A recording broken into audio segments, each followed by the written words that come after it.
Today, Friday, May 14th, is the feast of the Apostle Matthias.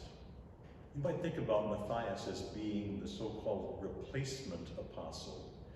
The book written by St. Luke after his gospel, the Acts of the Apostles, tells us of how the apostles, the remaining 11 after the death and after the betrayal by Judas of Jesus and after Judas's suicide, picked another person, Matthias, by lot to be the 12th apostle. And that's the subject of today's first reading.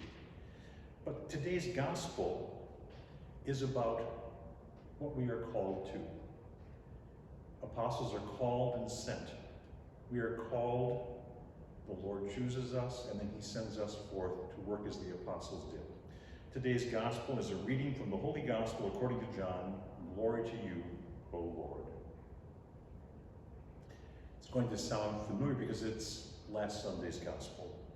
Jesus said to his disciples, "As the Father loves me, so I also love you. Remain in my love. If you keep my commandments, you will remain in my love, just as I have kept my Father's commandments, and I remain in his love.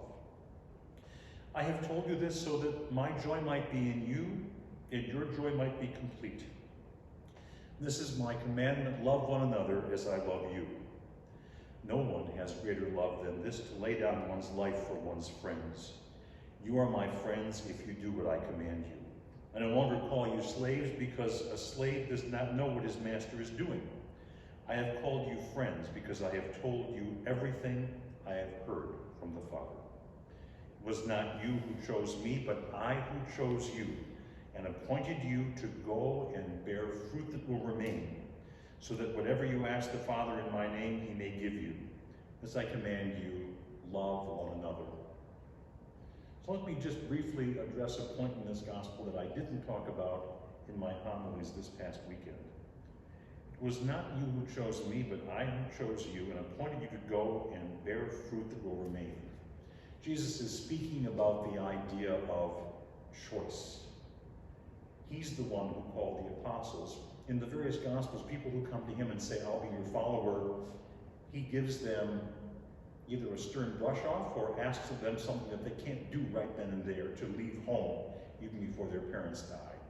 And so Jesus can say to these 12, "I have chosen you. You didn't choose me, I chose you. And I appointed you to go forth and bear fruit that will last." The fruit, I believe, is the church. The apostles, after the passion, death, and resurrection of Jesus, are the ones who enlarged the church outside of its Jerusalem roots to all the Mediterranean world. Peter and Paul brought the church to Rome, the center of the empire, and from there it spread to the rest of the Roman Empire. And today, the church has continued to be called the Roman Catholic Church because the vicar of Peter, the successor of Peter, is the one who rules from there and who guides the church with the help of the Holy Spirit. The fruit that is to remain that comes from us isn't just allegiance to the church, it's love of Christ. It's love of the Eucharist. It's love of all people who might one day be called to be followers of Jesus. It's the love of creation. We too are called and sent. We too are chosen to bear fruit that will last. May God bless you.